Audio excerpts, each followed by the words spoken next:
Greetings, Kindred. I am Voivode Maquette, and welcome back to our World of Darkness for another episode of Level by Level. And today we're going over the level 4 power of Metamorphosis in Vampire the Masquerade 5th edition Protean.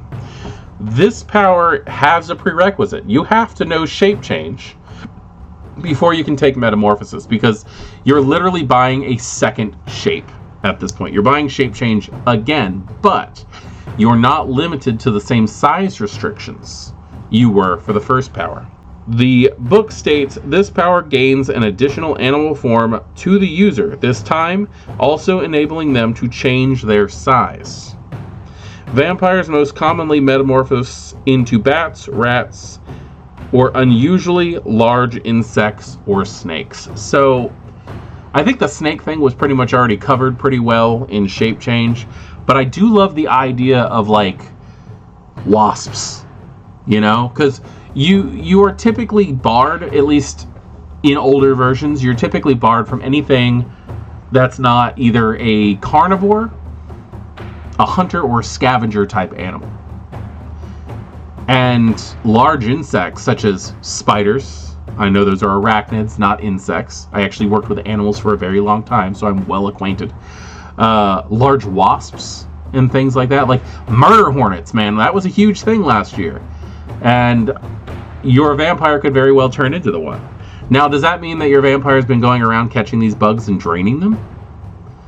That's an interesting theory. Like, what are you going to allow your characters to do to get these odd shapes?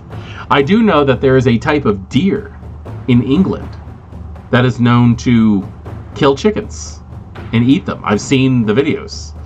There's types of musk deer as well, which actually gives an interesting thought on vampires who have specific, gangrel specifically, who have specific animal traits such as antlers. Things that you would typically think are off bounds due to the fact that the animals that have them would be vegetarian. If you stick to the whole, like, only scavengers and hunters. The cost is 1 rouse check. So when you call up your blood and you do that rouse check, you are using it to change. I actually didn't say this in the last one, which I'm surprised that it slipped my mind, but it used to take 3 turns to shift, and you used to be able to do additional, like, spend additional blood to remove the changes. Like, you could spend 3 blood traits at once and have it be instantaneous 1 turn, but it would take 3 turns to change if you were just doing the one. The system is exactly the same as shape change, so I will go ahead. No test is required. The transformation takes 1 turn, during which the user may take no other actions upon transformation. The vampire gains the physical attributes, senses, and native skills associated with the animals. Also gains the animal's natural limits of communication, manipulation. Most animals can carry 1 thing in their mouth, and so forth. The vampire can use other disciplines at storyteller discretion. By and large, they can use Auspex, Animalism, Celerity, Fortitude, Potence, and Protean.